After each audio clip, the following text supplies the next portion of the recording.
Hello friends, എല്ലാവർക്കും നമസ്കാരം. നിങ്ങൾ ഏവരും കാത്തിരിക്കുന്ന നമ്മുടെ രേവതിയുടെയും സച്ചിയുടെയും നാളത്തെ വിശേഷത്തിലേക്ക് എല്ലാ കൂട്ടുകാർക്കും സ്വാഗതം. എല്ലാവർക്കും നല്ലൊരു ദിവസം ആശംസിച്ചുകൊണ്ട് തന്നെ നമുക്ക് നാളത്തെ വിശേഷത്തിലേക്ക് കടക്കാം കേട്ടോ. അപ്പൊ കുറച്ച് തലവേദനയും കാര്യങ്ങളൊക്കെ ഉണ്ട്. അപ്പൊ അതുകൊണ്ടാണ് മുഖത്തൊരു ക്ഷീണം, പിന്നെ അതുപോലെ തന്നെ ജലദോഷമാണ് കേട്ടോ, ഭയങ്കര ജലദോഷമാണ്. അപ്പൊ ഞാൻ ഏതായാലും വിശേഷത്തിലേക്ക് കടക്കാണ്. അങ്ങനെ നമ്മുടെ രേവതിക്ക് പനി പിടിച്ച് ഭയങ്കര ബുദ്ധിമുട്ട് വന്നിട്ടാണ് ആ റൂമിൽ പോയി കിടന്നത്. എന്ത് ചെയ്യാനാണ്, ചന്ദ്ര അവിടെ നാട്ടി ഓടിച്ചു വിടുകയാണ് കേട്ടോ. ചന്ദ്ര പറയാണ്, നീ വെറുതെ കള്ളത്തരം പറയുന്നതാണ്, കള്ളത്തരം കാണിച്ചാണ് നീ ഇവിടെ കിടക്കുന്നത്, ഇറങ്ങി പോടി എന്ന് പറഞ്ഞ് തള്ളി വിട്ടത് നമ്മുടെ സച്ചിയുടെ ഫ്രണ്ടിലേക്ക്. സച്ചി സഹിക്കുവോ?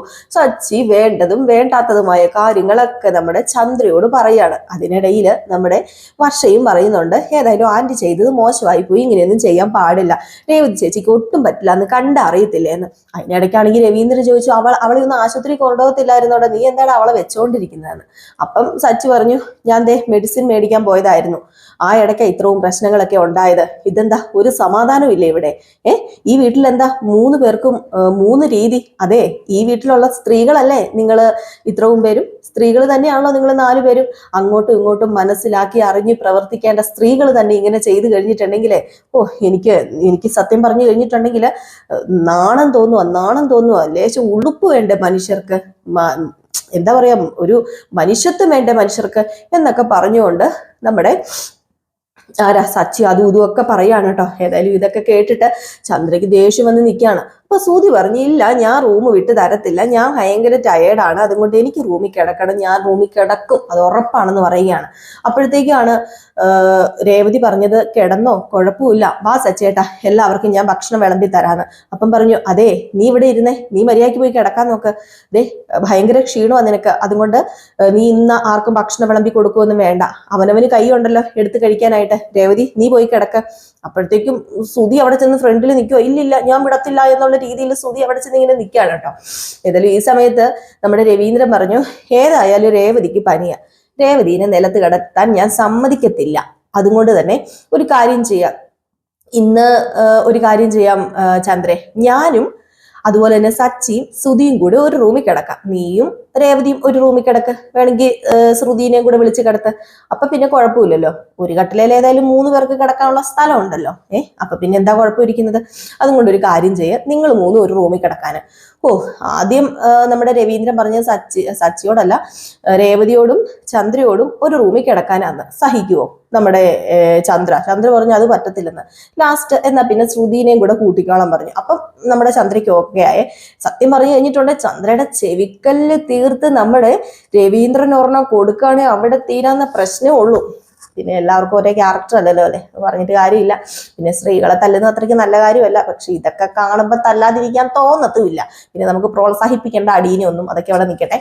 ഏതായാലും അത് കഴിഞ്ഞിട്ട് നമ്മുടെ രവീന്ദ്രൻ പറയുന്ന ആ ഒരു തീരുമാനം തന്നെ എടുക്കുകയാണ്.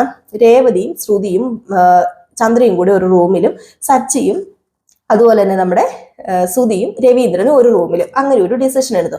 ഇതിൻ്റെ ഇടയിൽ വേറൊരു പ്രശ്നം കൂടി ഉണ്ടാവുന്നുണ്ട്. നമ്മുടെ വർഷ പറയുന്നുണ്ട്, നിലത്ത് കിടക്കാൻ സമയമാകുമ്പോൾ ഏതായാലും ഞാൻ ഇവിടെ കാണത്തില്ല, എനിക്ക് നിലത്ത് കിടക്കാനൊന്നും പറ്റത്തില്ല, ഞാൻ എൻ്റെ വീട്ടിൽ പോകുന്നു. ഇത് കേട്ടത് ചന്ദ്രമോളെ, നീ എന്താ ഈ പറയുന്നത്?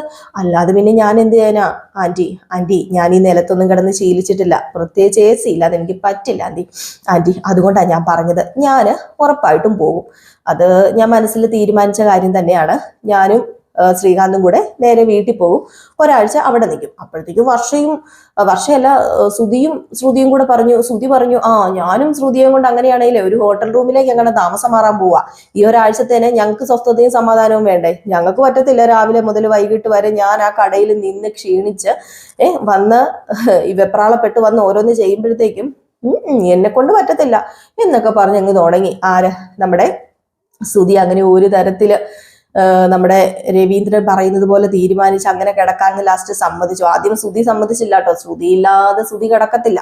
ലാസ്റ്റ് നമ്മുടെ ശ്രുതി സമ്മതിച്ചു.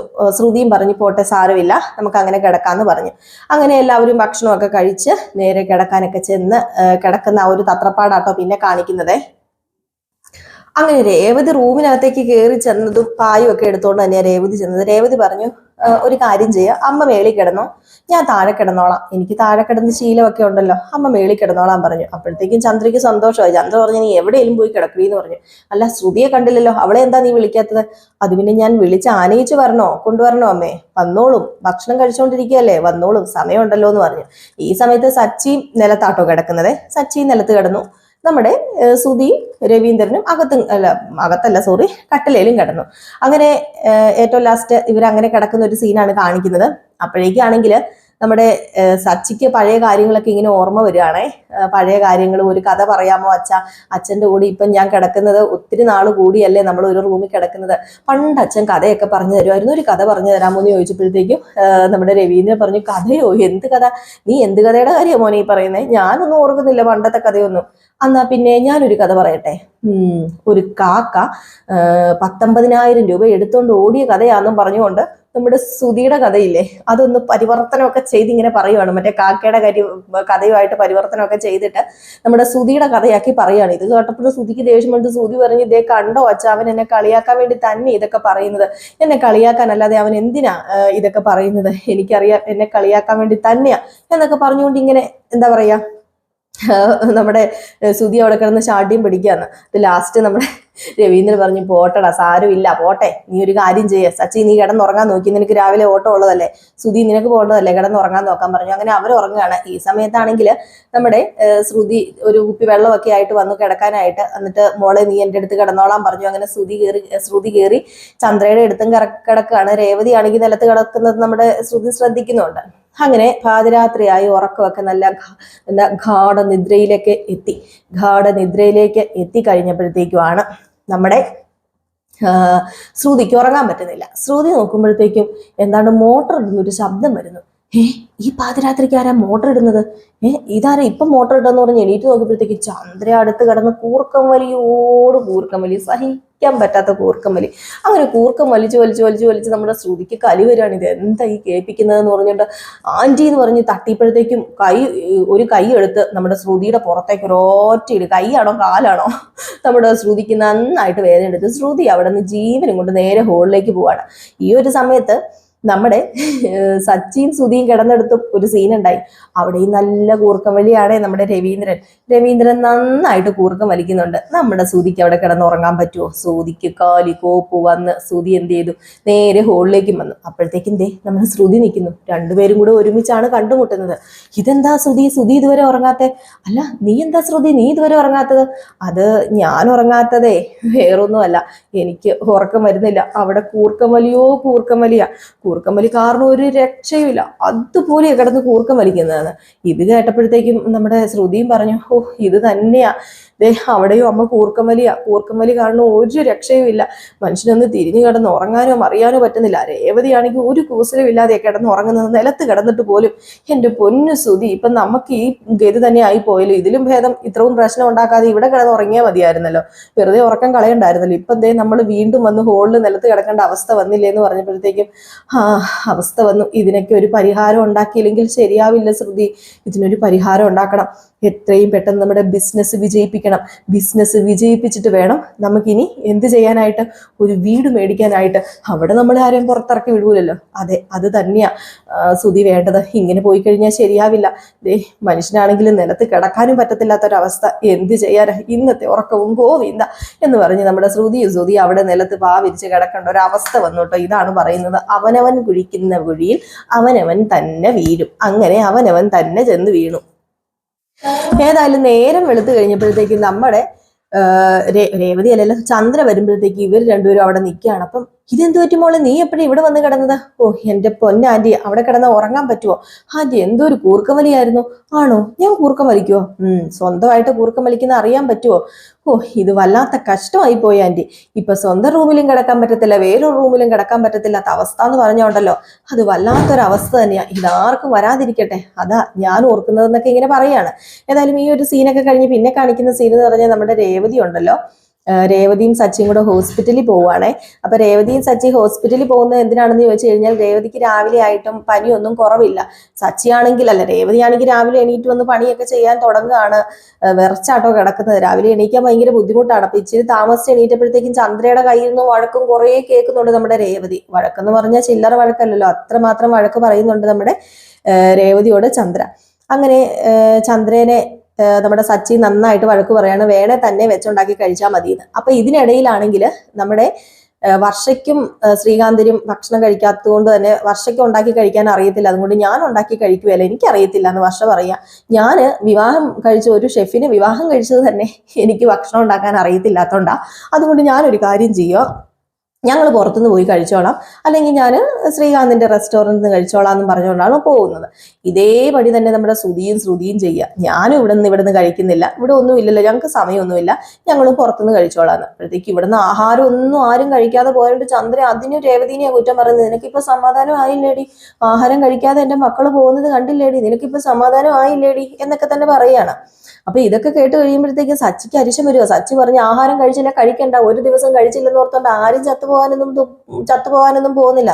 ഒരു ദിവസം എന്നല്ല, ഇനി ആഹാരം കഴിച്ചില്ലെന്ന് ഓർത്തോണ്ട് ആർക്കും ഒന്നും പറ്റാൻ പോകുന്നില്ല. അതുകൊണ്ടേ ഒരു കാര്യം ചെയ്യേ, അമ്മയ്ക്ക് ഇനിയിപ്പം എന്തെങ്കിലും കഴിക്കണ്ടേ, പോയി വെച്ചുണ്ടാക്കി കഴിക്കേ, ദേ അച്ഛന് ഒന്നും ഉണ്ടാക്കാതെ ഇരുന്നേക്കരുത് എന്ന് പറഞ്ഞപ്പോഴത്തേക്ക് രേവതി പറഞ്ഞു, അയ്യോ അച്ഛൻ എങ്ങനെയും ഒന്നും കഴിക്കാതിരിക്കുന്നത്, എന്നാൽ പിന്നെ നമുക്ക് ഉണ്ടാക്കി വെച്ചിട്ട് ഹോസ്പിറ്റലിൽ പോകാന്ന് പറഞ്ഞപ്പോഴത്തേക്ക് രവീന്ദ്രൻ പറഞ്ഞു, മോളെ വേണ്ട, മോളിപ്പം ഇപ്പം മോളിവിടെ ഇരുന്നിട്ട് പ്രത്യേകിച്ച് കാര്യമൊന്നുമില്ല, നിനക്ക് ചുട്ടുപൊള്ളുന്ന ചൂടാണ്, പനിയാണ്, അതുകൊണ്ട് മോൾ ഒരു കാര്യം ചെയ്യുക, എത്രയും പെട്ടെന്ന് പോയി മോള് ഒരു കാര്യം ചെയ്യുക, റെഡിയാക്കിയ ഹോസ്പിറ്റലിൽ പോകാമെന്ന് പറഞ്ഞ് ഹോസ്പിറ്റലിൽ പോകാൻ വേണ്ടി നമ്മുടെ രേവതിനെ റെഡിയാക്കുകയാണ്. അങ്ങനെ സച്ചി രേവതി നേരെ ഹോസ്പിറ്റലിലേക്ക് പോവുകയാണ്. ഇനിയല്ലേ കിടക്കുന്നത് ജിഞ്ചിൻ അഗ്നി. ഹോസ്പിറ്റലിൽ ചെല്ലുന്നു. ഡോക്ടറിനെയൊക്കെ കണ്ട് കഴിയുമ്പോഴത്തേക്കും നമ്മുടെ സച്ചി രേവതിയും ആ കാഴ്ച കാണുകയാണ്. പെട്ടെന്ന് ഒരു ആംബുലൻസ് വരുന്നു. ആ ആംബുലൻസിനകത്ത് ആരാണ്? നമ്മുടെ ആദിയും ആദിയുടെ അമ്മയും. ഈ ആദിയുടെ അമ്മ എന്ന് പറഞ്ഞാൽ ശ്രുതിയുടെ മകനും അതുപോലെ തന്നെ ശ്രുതിയുടെ അമ്മയും ആണ് ആ ഒരു ആംബുലൻസിൽ വരുന്നത്. അപ്പൊ ആ കൊച്ചിന് എന്തോ ഒരു ചെറിയ ആക്സിഡന്റ് പറ്റിയിട്ടുണ്ട്. ചെറിയ ആക്സിഡന്റ് അല്ല, ആ കൊച്ചിന്റെ കണ്ണിന്റെ ഓപ്പറേഷൻ വരെ നടക്കാൻ പോവുകയാണ്. അപ്പൊ ഇവരെ കണ്ട് അതിശയിച്ചു പോയിട്ടോ നമ്മുടെ രേവതിയും സച്ചിയും കൂടെ ഓടി വരികയാണ്. ഈ പുള്ളിക്കാരി കിടന്ന് ഭയങ്കര കരച്ചിലാണ് കേട്ടോ നമ്മുടെ ശ്രുതിയുടെ അമ്മ. അയ്യോ എൻ്റെ മോന് ഇത് എന്ത് പറ്റി, എൻ്റെ ഈശ്വര എൻ്റെ മോന് ഇത് എന്താ പറ്റിയത്, എനിക്കറിയില്ലല്ലോ എന്ന് പറഞ്ഞ് ഭയങ്കര കരച്ചിലാണ്. അപ്പൊ ഈ കരച്ചിലും ഏങ്ങലടിയും കരച്ചിലും തന്നെ. അപ്പോഴത്തേക്കും വേറെ ആരും ഇല്ല താനും. ശ്രുതിനെ വിളിക്കാൻ തുടങ്ങുന്നൊക്കെ ഉണ്ട് കേട്ടോ പുള്ളിക്കാരി. ഇപ്പം ഞാൻ അങ്ങോട്ടേക്ക് പറയുന്നില്ല, കാരണം ചിലപ്പോൾ നാളെ ഈ ഒരു ഭാഗം കൊണ്ടൊക്കെ ആയിരിക്കും തീരുന്നത്. അപ്പം ഞാൻ കൂടുതൽ പറഞ്ഞു കഴിഞ്ഞിട്ടുണ്ടെങ്കിൽ പിന്നെ നാളത്തെ കഴിഞ്ഞും പറയാൻ എനിക്ക് കിട്ടാണ്ട് വരും. കാരണം നാളെ ഇവിടം വരെ എത്തുമെന്നും അറിയില്ല. ഹോസ്പിറ്റലിലേക്ക് നമ്മുടെ രേവതി സച്ചിൻ ചിലപ്പോൾ നാളെ വരാൻ ചാൻസ് ഇല്ല കേട്ടോ. വലിച്ച് നീട്ടിക്കൊണ്ട് പോവുകയാണെങ്കിൽ നാളെ വരത്തില്ലല്ലോ. അപ്പൊ എല്ലാവരും കാത്തിരിക്കുക. എല്ലാവർക്കും വീണ്ടും നല്ലൊരു ദിവസം ആശംസിക്കുകയാണ്. അതിൻ്റെ കൂടെ നമ്മുടെ വീഡിയോ ഇഷ്ടപ്പെടുന്നവർ തീർച്ചയായിട്ടും ഒരു ലൈക്കും കൂടി അടിച്ചിട്ട് വീഡിയോ കാണാൻ വേണ്ടി ശ്രദ്ധിക്കണം. ആദ്യം തന്നെ ലൈക്ക് അടിക്കണം എന്ന് പറയുന്നത് നിങ്ങൾ കാണുന്നതിനനുസരിച്ച് നമ്മുടെ വീഡിയോസ് റെക്കമെൻഡേഷൻ ലിസ്റ്റിലേക്ക് കയറി പോകാനാണ് ആദ്യമേ തന്നെ ഞാൻ ലൈക്ക് അടിക്കണമെന്ന് നിങ്ങളോട് പറയുന്നത് കേട്ടോ. അപ്പൊ അതുകൊണ്ടാണ്, നിങ്ങളൊന്നും വിചാരിക്കരുത്. നിങ്ങളുടെ ഈ ഒരു ലൈക്കാണ് നമ്മളുടെ ഒരു പ്രോത്സാഹനം എന്ന് പറയുന്നതും. അതാണ് നമ്മളെ റെക്കമെൻഡേഷൻ ലിസ്റ്റിലേക്ക് കയറ്റി വിടുന്നത്. അപ്പൊ പുതിയൊരു ഫംഗ്ഷനും കൂടെ ഉണ്ട്, ഹൈപ്പ്. അപ്പൊ ആ ഹൈപ്പും കൂടെ നിങ്ങൾ തരുവാണെങ്കിൽ കുറച്ചും കൂടെ നല്ലതായിരുന്നു. അപ്പൊ ഹൈപ്പ് കിട്ടുമ്പോഴത്തേക്ക് നമുക്ക് കുറച്ചും കൂടെ നമുക്ക് മുന്നോട്ടേക്ക് പോകാനായിട്ട് സാധിക്കും കേട്ടോ. അപ്പൊ നമ്മൾ ഡെയിലി പറയുന്നത് ഒറിജിനൽ കഥ തന്നെയാണ്, നാളെ വരാൻ പോകുന്ന കഥ തന്നെയാണ്. ചിലർ പറയുന്നുണ്ട് ഇത് ഒറിജിനൽ കഥയല്ലല്ലോ, ഇതെന്താ ചിന്നു ഇങ്ങനെയൊക്കെ പറയുന്നതെന്ന്. പക്ഷേ നമ്മൾ ഒറിജിനൽ കഥ തന്നെയാണ് പറയുന്നത്. എൻ്റെ സ്ഥിരം പ്രേക്ഷകർക്ക് അത് അറിയാം. അതുകൊണ്ട് എനിക്ക് ആരെയും പ്രത്യേകിച്ച് ബോധിപ്പിക്കേണ്ട കാര്യമൊന്നുമില്ലെന്ന് തോന്നുന്നു കേട്ടോ. അപ്പൊ എല്ലാവർക്കും വീണ്ടും നല്ലൊരു ദിവസം ആശംസിച്ചുകൊണ്ട് നിർത്തുകയാണ് കേട്ടോ. പിന്നെ നമ്മുടെ അലീനയുടെ കഥ നമ്മൾ റിയൽ സ്റ്റോറിക്കകത്ത് ഇടുന്നുണ്ട്. അത് കുറെ പേര് ചോദിക്കുന്നുണ്ട്, അതുകൊണ്ടാണ് ഞാൻ വീണ്ടും എടുത്ത് പറയുന്നത്. റിയൽ സ്റ്റോറിക്കകത്ത് എന്നും നമ്മൾ ഡെയിലി ഇടുന്നുണ്ട്, പ്രമോയും ഇടുന്നുണ്ട്, അതുപോലെ തന്നെ ഫുൾ വിശേഷവും ഇടുന്നുണ്ട്. അപ്പോൾ ഒന്ന് പോയി കണ്ടു നോക്കിക്കോളൂ. അടിപൊളി വിശേഷം തന്നെയാണ് കേട്ടോ. അപ്പൊ എല്ലാവർക്കും വീണ്ടും ഇപ്പൊ 3ാമത്തെ പ്രാവശ്യമായി. എല്ലാവർക്കും വീണ്ടും നല്ലൊരു ശുഭദിനം. ഇനി നിങ്ങൾ എന്നെ പൊങ്കാലയിടാൻ വരും, അതുകൊണ്ട് ഞാൻ ഒത്തിരി പറയുന്നില്ല. Tata bye bye. ലൈക്ക് അടിക്കാൻ മറക്കരുത്.